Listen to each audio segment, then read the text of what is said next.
La vérité, c'est que je prends jamais le métro. Je regarde les gens monter dans les rames et disparaître dans les tunnels de la ville. Pendant que moi, je reste tétanisée, bloquée sur le quai. La crainte de partir du mauvais côté, de m'être trompée. Je crois que c'est ça.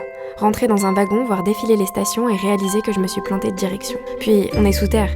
Qui me dit que j'arriverai à retrouver la lumière? Et si je restais coincée à tout jamais, enterrée avant l'heure? J'ai toujours l'impression d'être perdue, et extrêmement seule aussi. Comme si tout le monde autour de moi était à l'aise avec l'idée de naviguer dans les sous-sols de la ville. Je me suis toujours demandé comment on pouvait être aussi sûr d'être au bon endroit, alors que tout ce qu'on voit, c'est des murs et des stations qui défilent derrière des fenêtres qui ne montrent plus rien. Aucune lumière, pas d'indice, pas d'étoile du berger pour se diriger, juste des plans illisibles que personne ne regarde jamais. Le métro, c'est l'endroit où tout le monde fonctionne en automatique.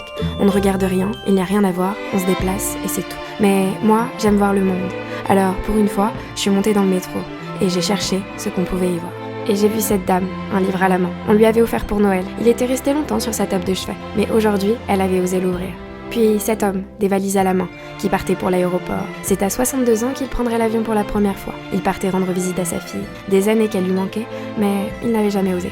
Et à droite, cette jeune fille qui venait de larguer son petit ami toxique, qui lui rabâchait à chaque bouchée qu'elle ferait mieux d'arrêter de manger pour éviter les bourrelets. Par peur d'être mal accompagnée, elle était restée. Mais enfin, aujourd'hui, elle avait osé le quitter. Puis ce jeune homme qui, le matin même, avait envoyé un message risqué à la personne qu'il aimait. La réponse, je t'aime aussi. Un sourire sur les lèvres, il se disait qu'il avait bien fait d'oser.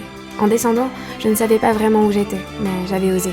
Comme tous ces gens qui, bien trop souvent empreints de banalité, ne réalisent pas à quel point oser est singulier. Alors oui, c'est pas grand-chose, je sais, mais j'ai compris une chose aujourd'hui, c'est que même si on est à contresens ou dans la mauvaise direction, ce qui compte, ce n'est pas l'arrivée, mais ce qu'on y a trouvé en chemin. Alors, osez.